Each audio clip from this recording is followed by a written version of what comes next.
নথকাই ভাল আছিল আমি গুৰুত্বহীন কৰা ধৈৰ্যৰ এটা সীমা থাকে টিকেট নাপালোঁ কিন্তু অসন্তোষ পোৱা নাছিল কেন্দ্ৰীয় কমিটিৰ সিদ্ধান্ত মানি টিকেট পোৱা হ'লে যিমান কষ্ট কৰিলোহেঁতেন টিকেট নোপোৱাৰ পিছত তাতকৈ অধিক আমি কষ্ট কৰিছিলোঁ কাৰণ কেন্দ্ৰীয় সমিতিক আমি সন্মান জনাই দলটোক আমি নিজৰ স্থিতিত আমি বজাই ৰাখিব কিন্তু আজি চাওক অসম পৰিৱেশত দলৰ মাজুলী জিলাৰ কৰ্মীসকলে 2001 চনৰ পৰা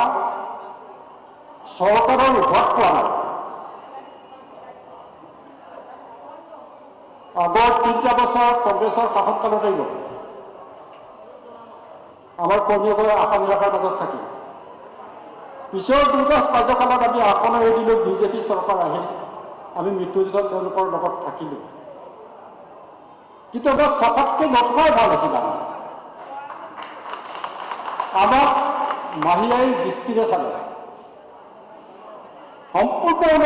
আমাৰ অসমৰ দলক কৰ্মীসকলক গুৰুত্বহীন কৰা হ'ল কোনো গুৰুত্বই নিদিলে যে আমি সকলোৱে জানো ধৈৰ্যৰ এটা সীমা থাকে সহ্যৰ এটা সীমা থাকে এই সীমা যেতিয়া চেৰাই যায় তেতিয়া আৰু বিশেষ ক'বলগীয়া নাথাকে আমাৰ অসম গণ দলৰ কৰ্মীসকলৰ মাজুলী জিলাৰ কৰ্মীসকলৰ অৱস্থা এতিয়া আছে আজিয়ে 8টা কাৰ্যকাল আমাৰ অসম গণ দলৰ প্ৰতিষ্ঠা কালৰ পৰা 8টা কাৰ্যকাল চৰকাৰ পাতিছে আমাৰ অসম গণ দল মাজুলীত 3টা কাৰ্যকালৰ কাৰণে থাকিল বাকী 3টা কাৰ্যকাল কংগ্ৰেছে থাকিল আৰু বাকী 2টা কাৰ্যকাল বিজেপি চৰকাৰৰ দিনত থাকিল কিন্তু আমাৰ অসম গণ দলৰ ভেটিটো মাজুলীৰ হুলস্থুল হোৱাৰ ক্ষেত্ৰত মাজুলীৰ কৰ্মীসকল বৰ বেছি জগৰীয়া নহয় আজি চাওক মই ভবা নাছিলোঁ আজি যে ভোট সন্মিলনত ইমানবোৰ কৰ্মী আহিব আজি তেখেতসকলেতো অনুধাৱন কৰক যে আজি বিগত 25টা বছৰ অসম পৰিৱেশ দলৰ কৰ্মীসকলে ইয়াত আশা নিৰাশাৰ মাজত তেওঁলোকে ইয়াত জীয়াতু ভুগি থকাৰ পিছতো আজিও কিন্তু আমাৰ অসম পৰিৱেশৰ নিষ্ঠাবান কৰ্মীসকল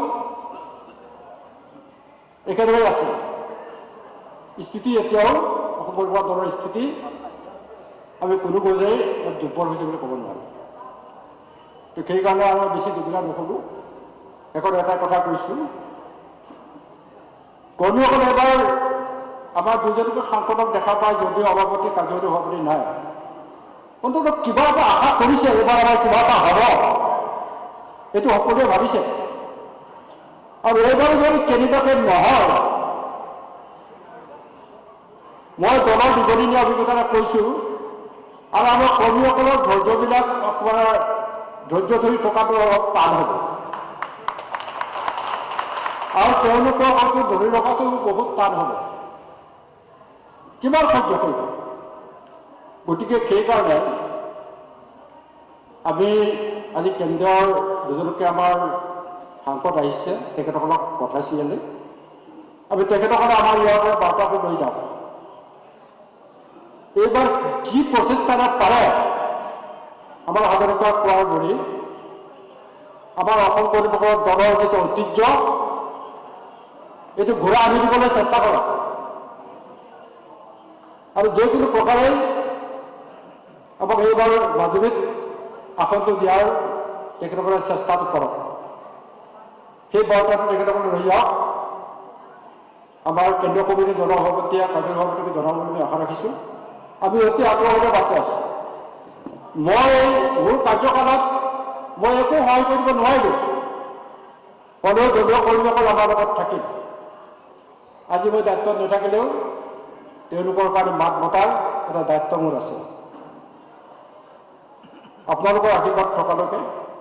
আৰু মোৰ অকণমান স্বাস্থ্য থকালৈকে মই আপোনালোকৰ লগতে থাকিম আপোনালোকৰ সকলো হৈ আমি কাম কৰিম যদি কেনেবাকৈ অসম পৰিৱেশত দলক এইবাৰ আসনটো এৰি দিয়ে আমি সকলোৱে যিকোনো প্ৰচেষ্টাৰে এই আসনটো মিত্ৰজোঁটক দিবলৈ আমি চেষ্টা নিশ্চয় কৰিম আৰু এই ক্ষেত্ৰত আমাৰ দলৰ কৰ্মী সকলোৱে দেহে গেৰে চেষ্টা কৰিব গতিকে কৰ্মীসকলৰ আৱেগ অনুভূতিৰ প্ৰতি সন্মান জনাই আৰু অসম কৰ্মীকৰ দলৰ ভৱিষ্যতৰ দিশবিলাক চিন্তা কৰি এইবাৰ অসম কৰ্মীকৰ দলটো আমাৰ অসম কৰ্মীকৰ দলক যাতে মাজুলী আসনটোৱেই তেখেতসকলে দিবলৈ চেষ্টা কৰে তাৰ বাবে আমি তেখেতসকলক কেন্দ্ৰীয় কমিটিক তাতো অনুৰোধ জনাইছোঁ। যদি আসনটো আমাক এৰি নিদিয়ে তেতিয়াতো উপায় নাই। আমি বজন কামক যদি আসনটো আমি বিচাৰি আছোঁ, যদি তেওঁ আসনটো আমাক দিয়ে তেতিয়া মোহন গাঁও মই সেইবিলাক কৈছোঁ, আপুনিও মোহন গাঁও ভোট দিব লাগিব, আপুনিও মোহন গাঁও ভোট দিব লাগিব, আপুনি এজনীক ভোট দিব লাগিব। এইবাৰ আমাক লাগিব। মই 2-3বাৰ বিচাৰিলোঁ, মোক আপোনালোকে প্ৰাৰ্থিত্ব দিব নোৱাৰিলে,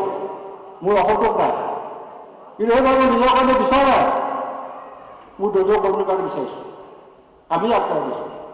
কিন্তু তেওঁৰ কাৰণে আসনটো লাগিব। গতিকে যিকোনো প্ৰচেষ্টাৰে আমাক যাতে আসনটো পোৱাৰ ব্যৱস্থা কৰি দিয়ে আৰু তেতিয়া আমাৰ সকলো দলীয় কৰ্মীৰ আৱেগ অনুভূতি আমাৰ সকলোৰে মত একে। গতিকে মতামতটোকে লৈ যাবৰ কাৰণে